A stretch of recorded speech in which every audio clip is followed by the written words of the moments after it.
సునీతక్క కూడా క్లియర్గా మాట్లాడినరు. రెండు విషయాలు, సభా సాంప్రదాయాలు పాటించట్లేదని చెప్పేసి కాంగ్రెస్ పార్టీ నాయకత్వం, ముఖ్యమంత్రి మమ్మల్ని ఇలా ఆడిపోసుకుంటూ ఒక్క నిమిషమన్నా మాకు మైక్ ఇచ్చిండ్రా ఇవాళ ప్రజలందరూ కూడా చూసిండ్రు. మేము అడిగింది ఏంటి, సభా సంఘం వేయాలి అన్నాం. సభా సంఘం వేస్తాం, కానీ 10 ఏళ్ళ నుంచి జరిగిన వాటి మీద వేస్తాం, మీరు అడుగుతున్న వాళ్ళ కుటుంబ సభ్యుల మీద వేస్తాం. కానీ ఇవాళ ఈ 2.5 సంవత్సరాల నుంచి ఈ రాష్ట్రాన్ని దాచుకుంటున్న అక్రమార్కుల మీద మాత్రం వెయ్యం. అదే నీతి. రాహుల్ గాంధీ గారు జాయింట్ పార్లమెంటరీ కమిటీ గురించి, సభా సంఘం గురించి ప్రతిరోజు పార్లమెంట్లో అడుగుతాడు. అక్కడొక విధానం, ఇక్కడొక విధానం. స్టాక్ మార్కెట్ మీద వారు అడుగుతారు, అదాని యొక్క అక్రమాల మీద అడుగుతారు, సర్ ఉదంతం మీద అడుగుతారు, రఫేల్ డీల్ మీద అడుగుతారు. అంటే కాంగ్రెస్ పార్టీకి 140 సంవత్సరాల చరిత్ర ఉందంటున్నారు కదా, మరి రాష్ట్రంలో ఒక నీతి, దేశంలో ఒక నీతి ఉంటుందా? హౌస్ కమిటీ ఏమని పదే మీ యొక్క అధ్యక్షుడు రాహుల్ గాంధీ అడగడానికి మాత్రం ఒక నీతి. ఇక్కడ ప్రతిపక్షంగా మీరు చేసిన అక్రమాలు ఇవాళ సభలో చాలా క్లియర్గా, ఇవాళ హరీష్ రావు గారు పెట్టిన ప్రతి పేపర్ కూడా మేము సృష్టించింది కాదు. అక్కడ మీరు అక్రమంగా ఇవాళ పొంగులేటి శ్రీనివాసరెడ్డి గారి బంధువులతో కూడిన రాఘవ కన్స్ట్రక్షన్స్, వారి తండ్రి గారి పేరు రాఘవ, వారి కొడుకు అందులో సభ్యుడు, భార్య సభ్యుడు డైరెక్టరు, తమ్ముడు డైరెక్టరు, వాళ్ళందరూ దూరపు బంధువులంట. ముఖ్యమంత్రి గారు చెప్తారు, వారేమో దూరపు బంధువులు. ఆ సంస్థ రాఘవ అనేది వారిది కాదు. చెప్పుకోవడానికి సిగ్గుపడాలి. సభ్య సమాజం ఇవాళ నవ్వుకుంటున్నది. ఒకవైపున అది చెప్తూ, రెండో వైపున మేము దాని మీద చర్య తీసుకున్నాము, కొన్ని డబ్బులు వసూలు చేసినాము. నువ్వు నిజాయితీ ఉంటే అసలు డబ్బులు వసూలు చేయడానికే లేదు, పర్మిషన్ లేదు, దానికి ఎలక్ట్రిసిటీ కనెక్షన్ లేదు. 100 కోట్ల మైనింగ్ జరిగింది. సీజ్ చేసి కేసు పెట్టి జైల్లో నూకాలి. అది చేయాల్సింది పోయి ఇవాళ పొంగులేటి శ్రీనివాసరెడ్డిని రక్షించడానికి ముఖ్యమంత్రి గారు, ప్రభుత్వం, మంత్రులు వాళ్ళందరూ ఒకటే తహతాలాడుతున్నారు. మీరు ఎంత తహతాలాడినా ఇలా ప్రజలకు అందరికీ తెలుసు రాఘవ కన్స్ట్రక్షన్స్ ఏంది, అక్రమంగా మీరు ఏ విధంగా మైనింగ్ చేస్తున్నారు, 100 కోట్లు ఇలా ప్రభుత్వానికి ఎట్లా బొక్కబెట్టినరు, ఏ విధంగా ఇవాళ నోటీసులు ఇస్తే కూడా నోటీసులు పట్టించుకోకుండా అధికారులను బెదిరిస్తున్నారు. ఇవాళ మాది కాదు, వాళ్ళు మా బంధువులని, భార్య బంధువు అవుతుందా, కొడుకు బంధువు అవుతారా, కుటుంబ సభ్యులు గారా? దయచేసి ప్రజలు గమనిస్తున్నారని చెప్పేసి అనుకోకపోతే అది మీ కర్మ. ఇంకోటి, దీనికోసం అని చెప్పేసి కడియం శ్రీహరి గారు అసెంబ్లీలో పోయి ముఖ్యమంత్రి గారి చెవిలో మాట్లాడతాడు, దానం నాగేంద్ర గారు పోయి చెవిలో మాట్లాడతాడు. అన్న మాకు సమయమే, మేము ఇది మాట్లాడతామని చెప్పేసి అని ఇక్కడికి వస్తే మేము అందరం అడిగినాం. కౌశిక్ ఒక్కడే కాదు, నేను కూడా అడిగినా. ఏమడిగినాం? మీది ఏ పార్టీ, మీరు ఎలా మాట్లాడుతున్నారు? నిన్ననే చెప్పింది కదా, మీరు బీఆర్ఎస్ పార్టీ. బీఆర్ఎస్ పార్టీ అయితే సిగ్గుంటే వచ్చి బీఆర్ఎస్ సీట్లలో కూర్చోవాలి. దళిత్ అనే షీల్డ్ పెట్టుకోవడం కాదు. ఇదే కడియం శ్రీహరి గురించి రేవంత్ రెడ్డి గారు ఏం మాట్లాడినరో మీకు దయచేసి ఒకసారి వినిపించాల్సిన అవసరం ఉన్నది.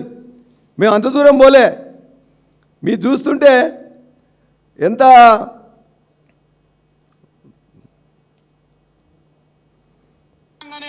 కడియం శ్రీహరి గారు మాదిగ సామాజిక వర్గాలకు సంబంధించిన వాడైతే శాసనసభలో ఒక నిజ నిర్ధారణ కమిటీ వేసి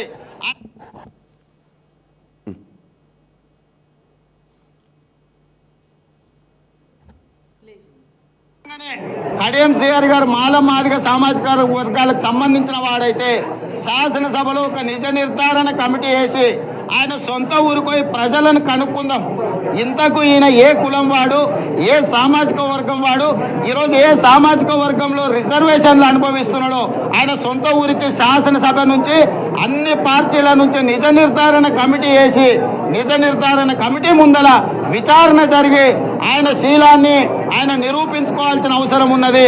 ఆయన ఏ సామాజిక వర్గం వాడు, ఏ సామాజిక వర్గం కోటాలో పదవులు అనుభవిస్తున్నాడో ప్రజలకు కడియం శ్రీహరి గారు సమాధానం చెప్పాలని చెప్పి తెలుగుదేశం పార్టీ డిమాండ్ చేస్తుంది. అంటే రేవంత్ రెడ్డి గారు ఏ పార్టీలో ఉంటే ఏదైనా పాట పాడొచ్చు. ఆయన మాట్లాడితే 4 నాలుకలు, ఒక్కో 2 నాలుకలు కూడా 4 నాలుకలతో మాట్లాడతారు. మేమేమి అనలేదే, ఆయన దళితునివా కాదా అని చెప్పేసి అనలే. దళితుల పేరు మీద నువ్వు రిజర్వేషన్లు మోసం చేస్తున్నావు అని చెప్పేసి మేము అనలే. మేము అనేది కూడా ఇవాళ చాలామంది ప్రజలు అడుగుతున్నారు. ఇవాళ కడియం శ్రీహరి గురించి మాట్లాడుకోవడం కూడా దండగా. ఎందుకంటే ఎన్టీ రామారావును మోసం చేసి చంద్రబాబు దగ్గర చేరిండు, చంద్రబాబును మోసం చేసి కేసీఆర్ గారి దగ్గర చేరిండు, కేసీఆర్ గారు మోసం చేసి రేవంత్ రెడ్డి దగ్గర చేరిండు, రేపు రేవంత్ రెడ్డి దగ్గర మోసం చేసి ఎక్కడ చేరుతాడో చూడాలిగా. అందుకే అందరినీ ఒకరి తర్వాత ఒకరు మోసం చేయడంలో ఆయన దిట్ట అని నాది కాదు, రేవంత్ రెడ్డి గారి అభిప్రాయం కూడా అదే. ఇలా రేవంత్ రెడ్డి గారికి ఇవాళ పొంగులేటి శ్రీనివాసరెడ్డి తప్పు చేసిండ్రు, ఆ మంత్రిని ఊడబీకడం తప్పదు అని చెప్పేసి అనుకున్నప్పుడు ఏదో సమస్య సృష్టించి కౌశిక్ రెడ్డి గారు ఏదో అన్నారు. కౌశిక్ రెడ్డి గారికి మైకే ఇవ్వకపోతే ఏమంటారు? ఆయన మాట్లాడిందే గలీజ్గా మాట్లాడండి కడియం శ్రీహరి. ఆయన మాట్లాడింది రికార్డులో ఉన్నది, మనం అందరం చూసినాం. ఎందుకంటే ఆయనలా గలీజ్గా మాట్లాడడం మాకు రాదు. కానీ ఆయన చేసే గలీజ్ పనులు కడియం శ్రీహరికి మేము ఓట్లేసిన నియోజకవర్గ వాసిని నేను చెప్తున్నాం. కాబట్టి 4 సార్లు పార్టీ మారినవాడు ప్రతిసారి కూడా పైసల కోసం, పదవిల కోసం, కుటుంబంలో వాళ్ళకు పదవుల పైన కోసం మాట్లాడే కడియం శ్రీహరిని అలా షీల్డ్ చేసుకుంటే ప్రజలు క్షమించరు. ప్రజలకు క్షుణ్ణంగా తెలుసు. కడియం శ్రీహరి గొప్పోడని చెప్పేసి డిప్యూటీ సీఎం చేసిన కేసీఆర్ గారు ఇలా కేసీఆర్ గారిని మోసం చేసి మీ దగ్గర పోతే మీరు ఆయనకి ఏమి ఇచ్చిండ్రు? వెనక కూర్చునే పెట్టిండ్రు. ఎంపీ సీట్ ఇస్తే అక్కడెక్కడ పైసలు తీసుకున్న అంతే. ఆయన చేసే అక్రమాలు మా నియోజకవర్గంలో అందరికీ తెలుసు. ఎంత భూమిని లాక్కున్నాడు, ఇనుపరాతి గట్లను ఏ విధంగా నాకు లాక్కుంటున్నాడు, ఎన్ని క్రషర్ పెట్టియాలో మీరు ఇచ్చిన వర్క్స్ అన్నింటినీ కూడా అల్లుంతో కలిపి మొత్తం దోచుకుంటున్నది నియోజకవర్గ ప్రజలందరూ తెలుసు. కాబట్టి ఇవాళ కడియం శ్రీహరి పేరు మీదనో, దళితుల పేరు మీదనో ఇవాళ పొంగులేటి శ్రీనివాసరెడ్డిని రక్షిస్తామంటే సాధ్యం కాదు. ప్రభుత్వం డిఫెన్స్లో పడిపోయింది. తప్పనిసరి పరిస్థితుల్లో సిబిసిఐడి వేసిండ్రు. మీరు సిబిసిఐడి వేసిన హౌస్ కమిటీ వేయాలని రాహుల్ గాంధీ సిద్ధాంతం మీరు ఏదైతే నమ్మితే, ఆయన అధ్యక్షుడని మీరు భావిస్తే, కాంగ్రెస్ విధానం కరెక్ట్ అనుకుంటే ఖచ్చితంగా హౌస్ కమిటీ వేయండి. ఆ హౌస్ కమిటీలో దాన్ని వచ్చేంత వరకు పొంగులేటి శ్రీనివాసరెడ్డిని బర్తరఫ్ చేయండి. అదేవిధంగా చట్ట ప్రకారం అక్రమంగా నడుస్తున్న దాన్ని వెంటనే సీజ్ చేయండి. అదేవిధంగా దళితుల పేరు మీద మాట్లాడడం కాదు, దళితులకేదో పదవులు ఇచ్చినామని చెప్పేసనే కాదు, దళితుల యొక్క వర్గాలన వ్యక్తులకు కాదు, ఆ వర్గాలకు ఏం చేసినాం అనేది ఇంపార్టెంటు. ముఖ్యమంత్రి కేసీఆర్ గారు ఆనాడు దళిత బంధు తీసుకొచ్చారు. అనేకమైన వారికి ఉపయోగమైన ఇవాళ బయటికి పోదామంటే కూడా 10 లక్షలు ఉంటే 20 లక్షల రూపాయలు చేశారు స్కాలర్షిప్స్. కానీ దళితులకు సంబంధించిన ఏ అంశాన్ని ఉన్నా కూడా ఇవాళ భారతదేశంలో ఎవరు లేని విధంగా ఆనాడు కేసీఆర్ గారు తీసుకొని మొత్తం దళిత కుటుంబం బాగు చేయాలని చెప్పేసి దళిత 3 ఎకరాలు ఇచ్చే దాంట్లో కొంత తక్కువ ఇచ్చిండొచ్చు, దొరకలేదు కాబట్టి. కానీ ఇవాళ ఈ దేశంలో ఎవరు చేయలే. అంబేద్కర్ విగ్రహాన్ని 125 అడుగుల విగ్రహాన్ని పెట్టి ఆకాశానికి తీసుకొని వెళ్ళిండ్రు అంబేద్కర్ గారి యొక్క వారి మీద ఉన్న ప్రేమను. అంతేకాదు దేశంలో 29 సెక్రటేరియట్లు ఉంటే ఏ సెక్రటేరియట్ కూడా అంబేద్కర్ గారి పేరు పెట్టలే. కేసీఆర్ గారు ఇలా అద్భుతమైన సెక్రటేరియట్ కట్టి అంబేద్కర్ గారి పేరు పెట్టారు. కాబట్టి దళితులకు భూమి విషయంలో కానీ, దళిత బంధు ఇవ్వడంలో కానీ, అంబేద్కర్ విగ్రహాన్ని పెట్టడంలో కానీ, సెక్రటేరియట్కి పేరు పెట్టడంలో కానీ, పదవులు ఇవ్వడంలో కానీ ఇవాళ అనేక మందికి ఇచ్చిండ్రు, చేసి చూపించిండ్రు. మీ యొక్క సర్టిఫికెట్ మాకు అవసరం లేదు, వ్యక్తులకు మీరు మీ ఇస్తున్నారు. ఆ వర్గాలను బాగు చేసుకుంటేందుకు బీఆర్ఎస్ పార్టీ కేసీఆర్ గారు ప్రయత్నం చేసిరని చెప్పేసి తెలియజేస్తూ, మీరు ఏ షీల్డ్ పెట్టుకున్నా ఇవాళ ఎవరినో ఏదో చేసి దాన్ని టార్గెట్ చేపించేసి మిగతా వాళ్ళందరూ మాట్లాడుకుంటుంటే వాళ్ళే అనుకుంటున్నారు ఏదో ముఖ్యమంత్రి గారు మాట్లాడింది కాబట్టి మాట్లాడుతున్నాం, ఆయన మీద మాకేం ప్రేమ లేదని చెప్పేసి బయటకు వచ్చి మళ్ళీ మాట్లాడిన సందర్భాలు ఉన్నాయి.